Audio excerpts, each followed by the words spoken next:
Hello friends, I am Himadri Pashini from chemistry department of Bharati group of college दूर। आज हम discuss करेंगे डाई कार्बोक्सिलिक एसिड के बारे में।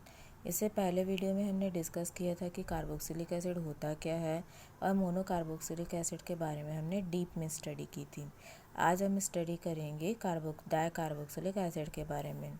नाम से ये एक्सप्लेन है, डाई का मतलब होता है दो, ठीक है। जिस ग्रुप में दो कार्बोक्सिलिक एसिड प्रेजेंट होंगे उसे हम क्या कहेंगे, डाई कार्बोक्सिलिक एसिड। जिन कार्बोक्सिलिक एसिड में COH ग्रुप की संख्या 2 होती है उन्हें डाई कार्बोक्सिलिक एसिड कहते हैं। When two COH group present in given carboxylic acid are called dicarboxylic acid. They are two types, ये दो टाइप के होते हैं, सैचुरेटेड और अनसैचुरेटेड। सैचुरेटेड डाइकार्बोक्सिलिक एसिड जिसमें कार्बन कार्बन के बीच में सिंगल बॉन्ड होते हैं। अनसैचुरेटेड डाइकार्बोक्सिलिक एसिड जिसमें कार्बन कार्बन के बीच में डबल फिर सिंगल फिर डबल फिर सिंगल बॉन्ड प्रेजेंट होते हैं। यहाँ पे अनसैचुरेटेड डाइकार्बोक्सिलिक एसिड का कुछ एग्जांपल है, जैसे कि ऑक्सैलिक एसिड। आप देख सकते हैं यहाँ पे दो COH ग्रुप एक दूसरे से सिंगल बॉन्ड के थ्रू जुड़े हुए हैं। दूसरा है मैलोनिक एसिड। इस मैलोनिक एसिड में दो COH ग्रुप एक एल्किल ग्रुप से सिंगल बॉन्ड के थ्रू जुड़े हुए हैं। सक्सिनिक एसिड, यहाँ पे दो COH ग्रुप अलग अलग एल्किल ग्रुप के कार्बन से सिंगल बॉन्ड के थ्रू जुड़े हुए हैं। ग्लूटारिक एसिड में भी आप देख सकते हैं कि इसमें भी दो COH ग्रुप अलग अलग एल्किल ग्रुप के कार्बन से सिंगल बॉन्ड के थ्रू जुड़े हुए हैं। अनसैचुरेटेड डाइकार्बोक्सिलिक एसिड में आप देख सकते हैं यहाँ पे एक सिंगल एक डबल एक सिंगल बॉन्ड प्रेजेंट है, जैसे कि मैलोनिक एसिड, ठीक है। दूसरा आता है फ्यूमेरिक एसिड, यहाँ पे भी एक सिंगल एक डबल एक सिंगल बॉन्ड प्रेजेंट है, ठीक है। अब हम देखते हैं इसका नॉमेनक्लेचर। कार्बोक्सिलिक एसिड का जो नॉमेनक्लेचर है वो IUPAC के अकॉर्डिंग किया गया है। IUPAC पद्धति के बारे में आप सभी जानते हैं, ठीक है। जब IUPAC पद्धति के द्वारा नामकरण किया जाता है तब उसमें सफिक्स वर्ड डाइओइक एसिड जुड़ जाता है। डाई मतलब दो, ओइक मतलब कार्बोक्सिलिक ग्रुप, क्लियर है। यहाँ पे एक एग्जांपल है एथेन। एथेन जब एसिड में कन्वर्ट होता है तो इसका नामकरण हम कैसे करेंगे, एथेन। चूँकि यहाँ पे दो क्या है COH ग्रुप है तो एथेन डाइओइक एसिड। यहाँ पे आप देख सकते हैं और कुछ एग्जांपल है, जैसे कि malonic acid. Malonic acid COH CH2 COOH। सबसे पहले हम इसकी नंबरिंग करते हैं 1 2 3। 3 कार्बन है तो 3 कार्बन को क्या बोलते हैं, प्रोपेन, ठीक है। अब यहाँ पे पहले कार्बन से और तीसरे कार्बन से क्या जुड़ा है, COH ग्रुप जुड़ा है, तो इसे हम क्या करेंगे, प्रोपेन 1,3 डाइओइक एसिड, क्लियर है, यहाँ पे लिखा भी है। नेक्स्ट है सक्सिनिक एसिड। सक्सिनिक एसिड में देख लीजिए COH CH2 CH2 COH। अब कार्बन की नंबरिंग कीजिए 1 2 3 4। 4 कार्बन है मतलब ब्यूटेन है। यहाँ पे पहले और चौथे कार्बन से क्या जुड़ा हुआ है, COH ग्रुप, तो नामकरण कर लीजिए ब्यूटेन 1,4 डाइओइक एसिड, देखिए यहाँ पे लिखा हुआ है। Same as it is glutaric acid का भी नामकरण करेंगे। यहाँ पे नामकरण कीजिए, नंबरिंग कीजिए पहले 1। 3 कार्बन है तो 3 4 5, सॉरी 1 2 3 4 और ये आपका 5। 5 कार्बन है तो इसे क्या कहेंगे हम, पेंटेन, ठीक है। और पहले और पाँचवें कार्बन से क्या जुड़ा है, COOH ग्रुप जुड़ा है, तो इसे हम क्या कहेंगे, पेंटेन 1,5 डाइओइक एसिड, क्लियर है यहाँ तक, ठीक है। अब हम देखते हैं इसकी मेथड कि ये बनाया कैसे जाता है, ठीक है। तो पहला आता है oxidation of di primary glycol और प्राइमरी हाइड्रोक्सी एसिड से, ठीक है। अब यहाँ पे क्या करेंगे, ऑक्सीडेशन करेंगे। तो ऑक्सीडेशन करते हैं तो आपको पता है यहाँ पे क्या होगा, ऑक्सीजन आके ऐड हो जाएगा। एथिलीन ग्लाइकॉल का जब ऑक्सीडेशन किया जाता है तब क्या बनता है, ऑक्सैलिक एसिड बनता है। दूसरा आता है by hydrogenation of unsaturated dicarboxylic acid. जब अनसैचुरेटेड डाइकार्बोक्सिलिक एसिड, अनसैचुरेटेड वही जिसमें सिंगल डबल अल्टरनेट फॉर्म में होंगे, जब इसका हम क्या करते हैं, हैलोजिनेशन करते हैं।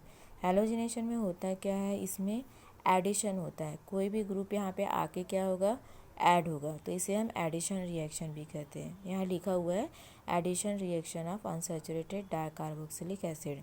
यहाँ पे देख लीजिए मैलोनिक एसिड है, इस मैलोनिक एसिड का जब हैलोजिनेशन करते हैं हाइड्रोजन के प्रेजेंस में, तो यहाँ पे आप देख सकते हैं हाइड्रोजन आके कहाँ जुड़ेगा, जहाँ डबल बॉन्ड प्रेजेंट है।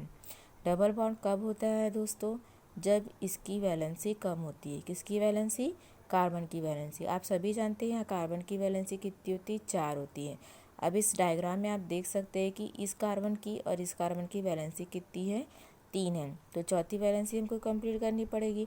तो यहाँ पे हम क्या करेंगे, हाइड्रोजन को ऐड करेंगे। तो देख लीजिए CH2COH CH2COH क्या बना हमारा, सक्सिनिक एसिड।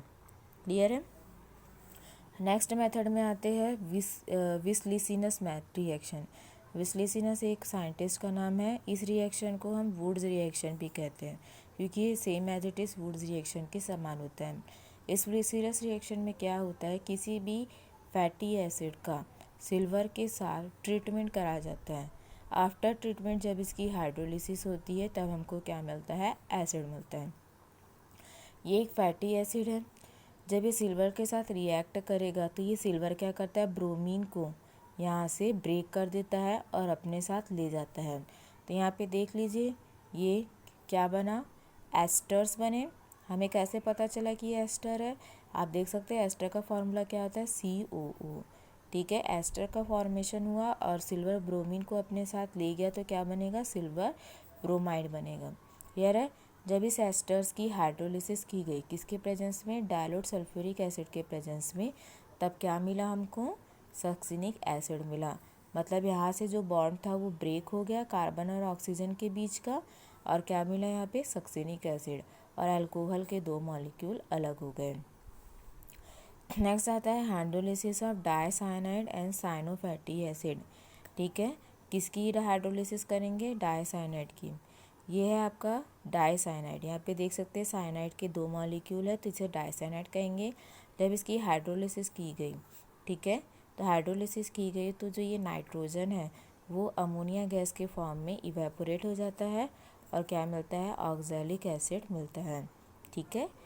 सेम एक एग्जांपल और देखते हैं, क्लोरो एसिटिक एसिड। इसे क्लोरो एसिटिक एसिड या फिर हम इसे अल्फ़ा क्लोरो एसिटिक एसिड बोल सकते हैं। क्यों, क्योंकि फंक्शनल ग्रुप के बाद वाला जो कार्बन होता है उसे हम क्या बोलते हैं, अल्फ़ा कार्बन। तो अल्फ़ा कार्बन से जुड़ा हुआ क्लोरीन क्या होगा, अल्फ़ा क्लोरीन। तो हम इसे अल्फ़ा क्लोरो एसिटिक एसिड या क्लोरो एसिटिक एसिड भी बोल सकते हैं। जब इसे साइनाइड के साथ रिएक्ट कराया गया तो क्लोरीन किससे रिप्लेस हो गया, साइनाइड आयन से रिप्लेस हो गया। दैन जब इसकी हाइड्रोलिसिस कराई गई तब हमको क्या मिला, मैलोनिक एसिड मिला। क्लियर है यहाँ तक। ठीक है। अब हम पढ़ते हैं इसकी फिजिकल प्रॉपर्टीज़ के बारे में। ये जो डाइकार्बोक्सिलिक एसिड होते हैं वो सॉलिड होते हैं और क्रिस्टल के फॉर्म में होते हैं। ठीक है। डाइकार्बोक्सिलिक एसिड में जिन कंपाउंड का मॉलिक्यूलर वेट लो होता है वो कंपाउंड वाटर में क्या होते हैं, सॉल्यूबल होते हैं। लेकिन जिन कंपाउंड का मॉलिक्यूलर वेट सबसे ज़्यादा हाई होता है वो वाटर में इनसॉल्यूबल होते हैं। क्लियर है। ठीक है। अब आता है chemical properties, reaction of carboxylic group. मतलब कि डाइकार्बोक्सिलिक एसिड जो होते हैं किस किस के साथ रिएक्शन करने के लिए कैपेबल होते हैं। पहले आता है रिएक्शन ऑफ कार्बोक्सिलिक ग्रुप। ठीक है। They form 2 type of salt, esters and amide. They are highly acidic in nature as compare to monocarboxylic acid. ठीक है। हमने पहले भी डिस्कस किया था मोनोकार्बोक्सिलिक एसिड में कि जैसे जैसे number of COOH group increase होता जाएगा उसकी एसिडिटी भी उसी के साथ बढ़ती जाएगी। ठीक है। तो जो डाइकार्बोक्सिलिक एसिड में COOH ग्रुप की संख्या कितनी है, 2, जिसके कारण डाइकार्बोक्सिलिक एसिड मोनोकार्बोक्सिलिक एसिड के कंपैरिजन में सबसे ज़्यादा एसिडिक होता है। ये जो होते हैं ये 2 तरीके के सॉल्ट, एस्टर और एमाइड फॉर्म करते हैं। ये कैसे फॉर्म करेंगे, जब इनका हम डिसोशिएशन करते हैं। डिसोशिएशन का मतलब क्या होता है, उनको तोड़ना। ठीक है, मतलब उन्हें आयंस में बांटना। जैसे कि हम किसी सॉल्यूशन, किसी केमिकल को जब पानी में घोलते हैं तो वो अपने अपने आयन में क्या होते हैं, डिसोसिएट हो जाते हैं, एक पॉजिटिव आयन में और एक निगेटिव आयन में। तो जब डाइकार्बोक्सिलिक एसिड का डिसोशिएशन किया जाता है तब इनका भी क्या होता है, आयोनाइजेशन होता है। यहाँ पे देखिए ये COH है, 2 ग्रुप है। पहला डिसोशिएशन होगा तो पहला हाइड्रोजन यहाँ से रिप्लेस होगा और क्या बनेगा CO माइनस COH। ये हाइड्रोजन प्लस के फॉर्म में रिलीज़ हो गया। जब दूसरा डिसोसिएशन हुआ तो दूसरा हाइड्रोजन भी क्या हुआ, रिलीज़ हो गया और क्या बना, ऑक्सीलेट आयन। तो इसी डिसोसिएशन के कारण जो हमें प्रोडक्ट मिलते हैं वो दो टाइप के होते हैं। क्लियर है। पहला आता है रिएक्शन ऑफ बेस। ठीक है, रिएक्शन ऑफ बेस में देखिए यहाँ पे COH CH2N COOH COOK। ठीक है, अब यहाँ पे देखिए मैंने फॉर्मूला लिखा है, ये है आपका CH2N COH COH। ठीक है, ये नॉर्मल एसिड है। जब इसका डिसोसिएशन किया गया तो यहाँ से पहला हाइड्रोजन निकला, उसकी जगह क्या आ गया, बेस आ गया। पोटेशियम क्या है, एक प्रकार का बेस है, तो क्या बना, एसिड सॉल्ट बना। ठीक है, उसी प्रकार जब दूसरा हाइड्रोजन यहाँ से डिसोशिएट हुआ तो क्या बात जुड़ गया वहाँ पे आके, सॉल्ट। तो क्या मिला हमको, नॉर्मल सॉल्ट मिला। अब ये एसिड नहीं रह गया है। क्लियर है, तो हमको दो प्रोडक्ट मिले इसके।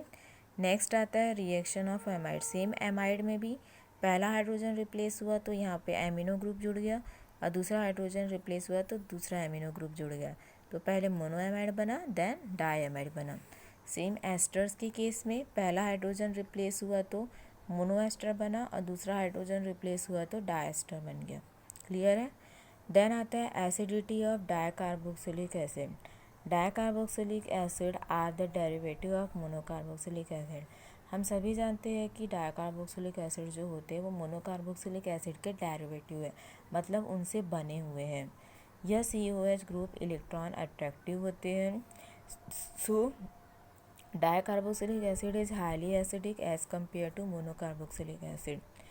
मैंने पहले भी बताया है कि जैसे जैसे COH ग्रुप की संख्या बढ़ती जाएगी इसकी एसिडिटी बढ़ती जाएगी। एसिडिटी बढ़ने का कारण है माइनस आई इफेक्ट। ठीक है, माइनस आई इफेक्ट में क्या होता है, तो ये जो COH ग्रुप के ऑक्सीजन है वो क्या करते हैं, हाइड्रोजन को अपनी ओर खींचने की कैपेसिटी रखते हैं, अट्रैक्ट करते हैं, जिसके कारण की एसिडिटी क्या होती जाती है, धीरे धीरे बढ़ती जाती है। जितने ज़्यादा कार्बोक्सिलिक ग्रुप के नंबर बढ़ते जाएंगे उसकी एसिडिटी उतनी ही ज़्यादा बढ़ती जाएगी, जिसके कारण मोनोकार्बोक्सिलिक एसिड डाईकार्बोक्सिलिक एसिड की अपेक्षा कम अम्लीय होते हैं। जैसे कि एग्जांपल में फॉर्मिक एसिड जो है वो ऑक्सैलिक एसिड के कंपैरिजन में कम एसिडिक होता है। क्लियर है। आप फार्मूला देख सकते हैं, यहाँ पे एक COH ग्रुप है और यहाँ पे दो COH ग्रुप है, तो एसिडिटी किसकी ज़्यादा होगी, ऑब्वियसली सी बात है इसकी ज़्यादा होगी। Same as it is acetic acid की जो एसिडिटी होती है वो मैलोनिक एसिड से कम होती है। यहाँ पे देख लीजिए, यहाँ पे एक COH ग्रुप है, यहाँ पे दो COH ग्रुप है, तो इसकी एसिडिटी ज़्यादा होगी। ठीक है, COH ग्रुप का minus I effect carbon chain की लेंथ में वृद्धि के साथ कम होता जाता है तथा एसिडिटी विल डिक्रीजेज। ठीक है, कहने का मतलब ये आ रहा है, जैसे आप यहाँ पे देख रहे हैं एक कार्बन से दो एसिडिक ग्रुप जुड़े हुए, लेकिन यदि ये कार्बन की संख्या कंटिन्यूअस बढ़ते गई, मतलब एक से दो, दो से तीन, तीन से चार, जैसे जैसे कार्बन की संख्या बढ़ती जाएगी इस कार्बोक्सिलिक ग्रुप की उस कार्बन से दूरी भी क्या होती जाएगी, बढ़ती जाएगी।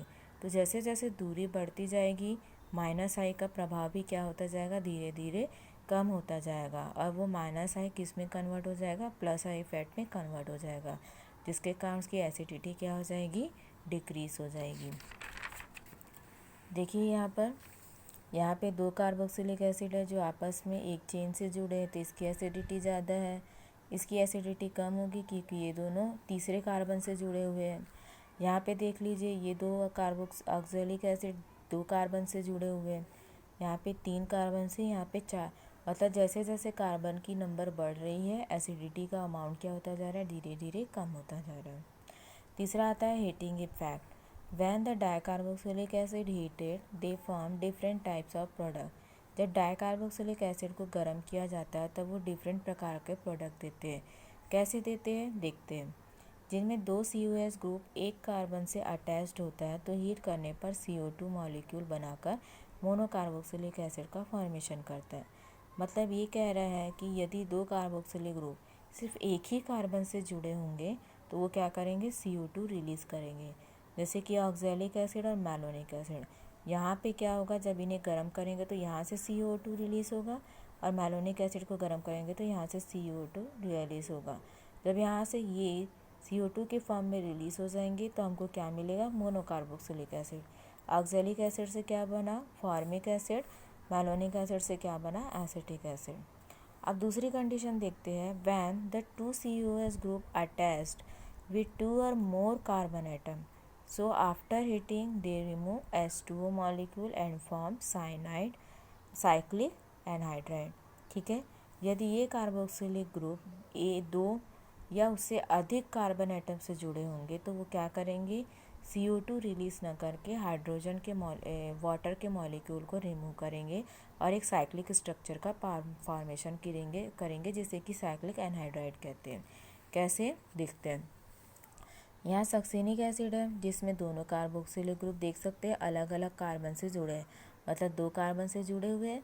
अब यहाँ पे जब इसे गर्म करेंगे तो क्या निकलेगा, वाटर मॉलिक्यूल है। वाटर मॉलिक्यूल कहाँ निकलेगा, यहाँ से H2O, और क्या बनेगा, सक्सेनिक एनहाइड्राइड बनेगा, CH2 CO CH2 CO और ये O। तो ये एक साइक्लिक स्ट्रक्चर बन गया। Same as it is glutaric acid, यहाँ से भी क्या होगा, H2O का वाटर का एक मॉलिक्यूल निकलेगा और क्या बनेगा, ग्लूटारिक एनहाइड्राइड बनेगा। क्लियर है। now लास्ट आता है कंडेंसेशन पॉलीमराइजेशन इन डाइकार्बोक्सिलिक एसिड।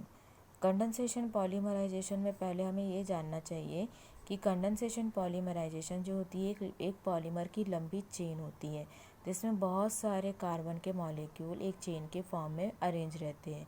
ठीक है, कंडेंसेशन पॉलीमराइजेशन में जो मॉलिक्यूल पार्टिसिपेट करते हैं वो डिफरेंट टाइप्स के होते हैं, इसमें सेम मॉलिक्यूल पार्टिसिपेट नहीं करते और ये आपस में कंडेंस होकर कोई ना कोई मॉलिक्यूल रिलीज़ करते हैं, just like water, CO2 gas, HCl, ammonia gas, ये कोई ना कोई एक मॉलिक्यूल इनमें से ये रिलीज़ करेंगे। ठीक है, dicarboxylic acid react with diamine, जो डाइकार्बोक्सिलिक एसिड है वो डायमीन के साथ रिएक्ट करेगा और after condensation they form amide या एस्टर। देख लीजिए यहाँ एडिपिक एसिड है, COS CH2 COH, इसे एडिपिक एसिड कहते हैं। ठीक है, अगर आप इसका IUPAC नॉमेनक्लेचर करेंगे तो क्या हो जाएगा, 1 4 और 1 5 और 1 6 कार्बन है, 6 कार्बन को क्या बोलते हैं, हेक्सेन। तो क्या हो जाएगा 1,6 हेक्सेन 1,6 डायोइक एसिड। क्लियर है। अब इसका नॉमेनक्लेचर देख लीजिए, NH2 CH2 6 NH2, hexa methyl diamine, hexa 6 methyl diamine. Clear है। जब इसे गर्म करते हैं तो वाटर का मॉलिक्यूल रिलीज़ होता है और एक लंबी चेन बनती है। अब देखते हैं वाटर मॉलिक्यूल कहाँ से रिलीज़ होता है। अब इस अमोनिया के स्ट्रक्चर को सपोज मान लीजिए मैं ऐसे लिख रही हूँ, NH और ये हो गया H। ठीक है, तो इस COS ग्रुप का OH और इस अमोनिया का H आपस में वाटर मॉलिक्यूल का फॉर्मेशन करते हैं और इस तरीके से यहाँ से क्या निकलता है, वाटर का एक मॉलिक्यूल। यहाँ से देख लीजिए, C डबल बॉन्ड हो, CH2 4, इसका C डबल बॉन्ड हो, इसका NH, फिर CH2 6, फिर NH, फिर अगेन एडिपिक एसिड ऐड होता जाएगा तो इसका हाइड्रोजन और उस COS ग्रुप का OH आपस में वाटर मॉलिक्यूल बना के रिलीज़ हो जाएंगे। तो इस तरीके से एक पॉलीमर की लंबी चेन कंटिन्यू बनती जाती है। यहाँ पे N का मतलब है नंबर ऑफ मॉलिक्यूल्स, वो कितने भी हो सकते हैं, 10 हो सकते हैं, 15 हो सकते हैं, 100 हो सकते हैं, 1000 हो सकते हैं। इस तरीके से इस रिएक्शन के थ्रू किस कंपाउंड का फॉर्मेशन होता है, नायलॉन 6 का फॉर्मेशन होता है। Thank you.